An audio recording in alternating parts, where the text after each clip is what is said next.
It's martini time. And I get to have my martini an hour earlier today because it's daylight saving time. Did you set your clocks?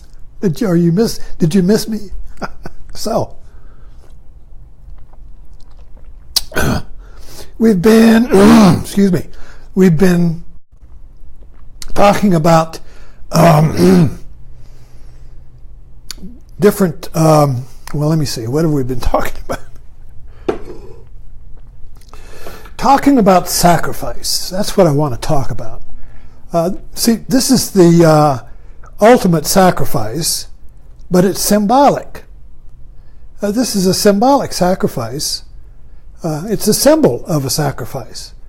And the sacrifices that we get involved in, particularly in religion, is kind of like the Russian nesting dolls. So the sacrifice within a sacrifice within a sacrifice. So I want to get down to what the real sacrifice is. Is there a sacrifice that isn't symbolic? So on the internet, on the Facebook today, one of a local church popped up with an invitation. Local Baptist church popped up with an invitation inviting people to come to their ceremony, and they were having a baptism. And it said this is the symbolic, the symbolic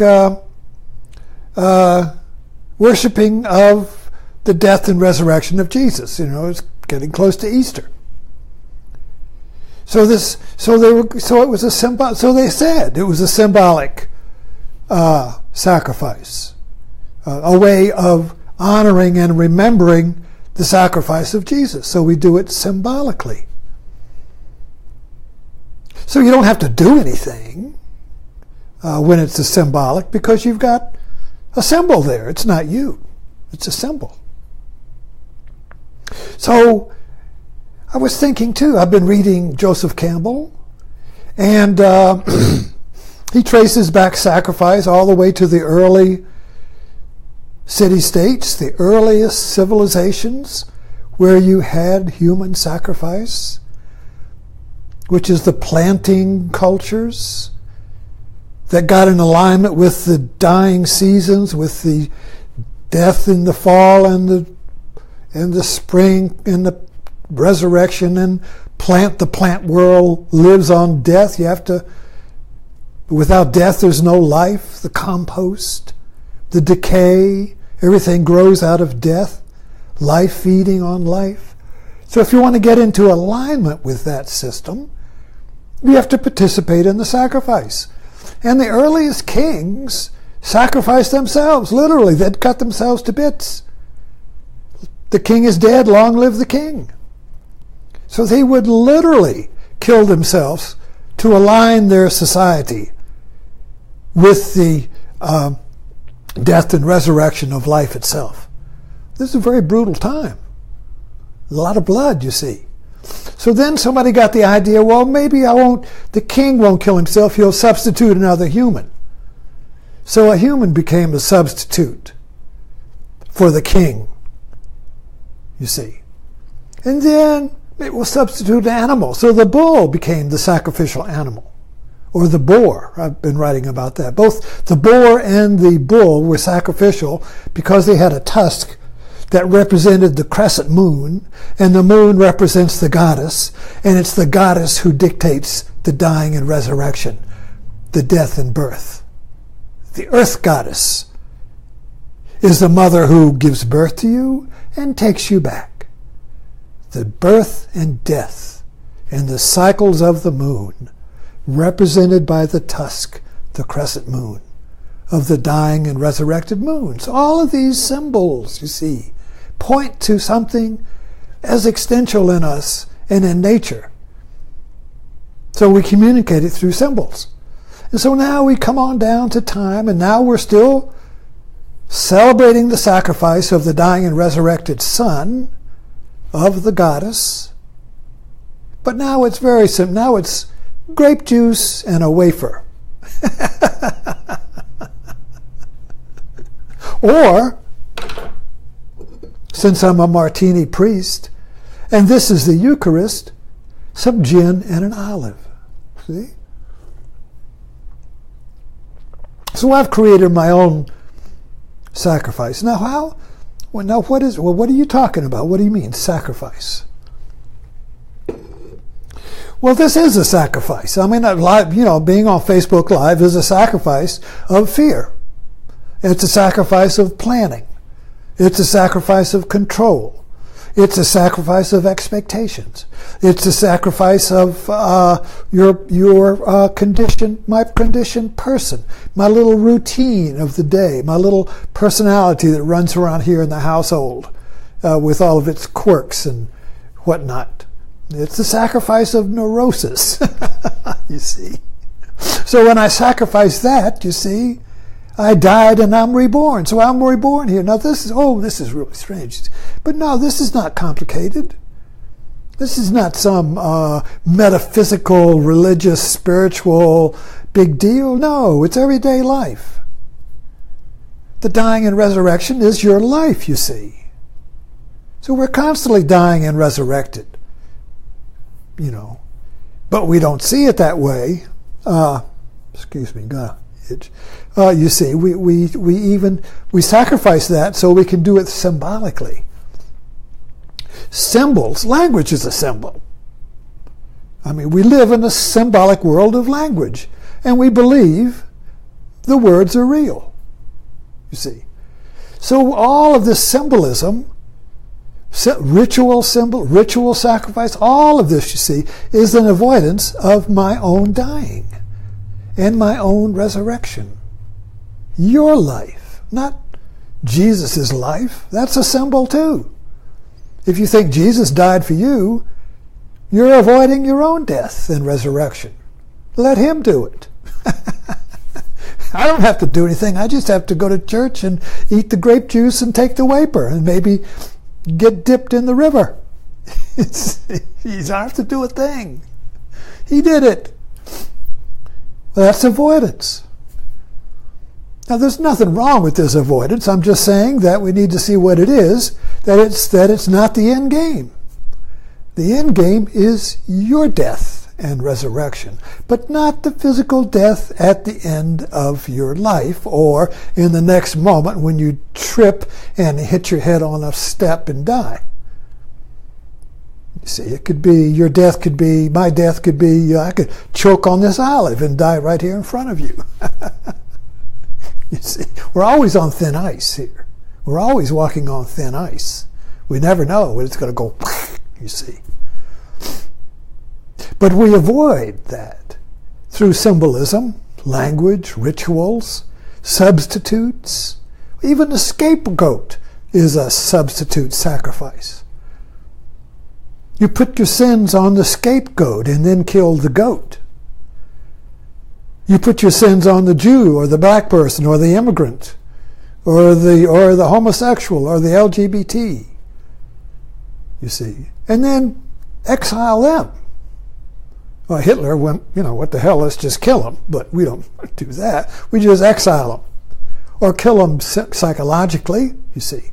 Scapegoats. Phony sacrifice. Substitute sacrifice, you see. Avoidance of life. So how do we not avoid life? Well, we have to sacrifice. We have to give it up. We have to let go. Death is all about letting go. If anybody ever sits with a dead person, a hospice with a dying person, they have to come to the point where they take their last breath and let go. I stood by my father when he was 94. He breathed heavily, and then he sneezed, and then he let go. It's very peaceful. I was in a hospice situation with my uncle's partner, my Uncle Tommy, who was my martini priest. And she took a week to die. She had brain cancer, or cancer went to the brain. So she was in a coma, eyes open, looking right at you, can't say anything, breathing heavy. So I would sit with her when the hospice wasn't there. And I got acquainted with death. I asked death for its wisdom. I ask death to clue me in. What's going on here? What's going on? All of the Buddha sent his monks to the crematory. All the gurus of old would send their disciples, go sit in the graveyard and meditate on your mortality. Meditate on your mortality, you see. If we can't make a friend with death, we can't make a friend with life, because they're the same.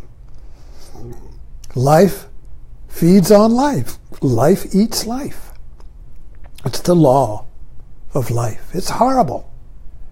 Many people say, well, I don't want to participate in that. I'm going to be a vegetarian or a fruitarian. I'm not going to kill life. I'm cutting out of this game. You see. So this whole thing is avoidance of death, but not the death of the body. Nobody wants the body to die.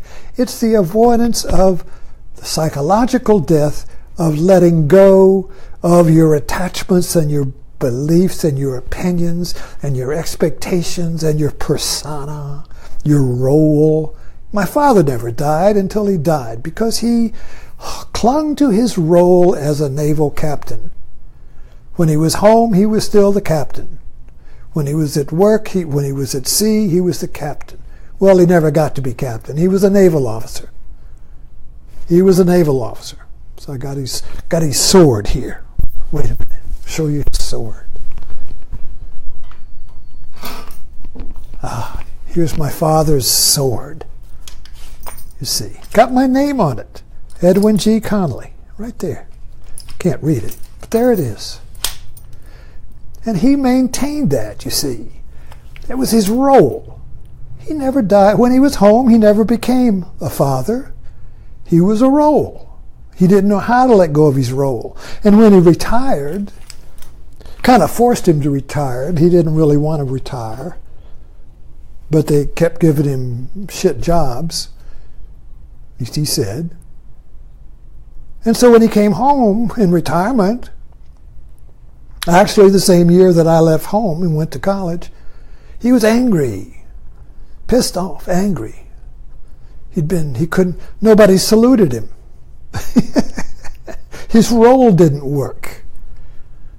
He didn't know how to function in the world. He knew how to function in the Navy because there people saluted his role. How you doing, Captain? How you doing? Yes, sir. Right.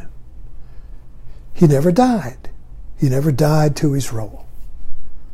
So that's the kind of sacrifice I'm talking about. Dying to your persona, your role, your image, your projected self. Letting all go of that. I mean, you still need it. You go to work, you may be a boss or, I don't know, a plumber. You're doing the role of the plumber. But when you come home, you drop the role. Well, there's more roles to drop than just that. You see, it's the Russian nesting dolls. Roll after roll after roll. So the whole point of this sacrifice is that it is a burning sacrifice. It's a funeral pyre. The sacrifice we're talking about is a funeral pyre that burns away the sheaths that you are closing yourself into, that avoids your open and vulnerable life, that avoids your being live, you see. So when you're live, you're vulnerable. But you can't get to being live unless you sacrifice the way we avoid being live. That's the sacrifice we're talking about. That's not a phony sacrifice. And you don't need to go to church to do it. You don't need to go anywhere. You can do it anywhere. It's a portable fire. It's a portable feast. It's a portable pyre. A portable funeral pyre in which I willingly throw myself into. Just as I throw myself into this live, as if it were a fire.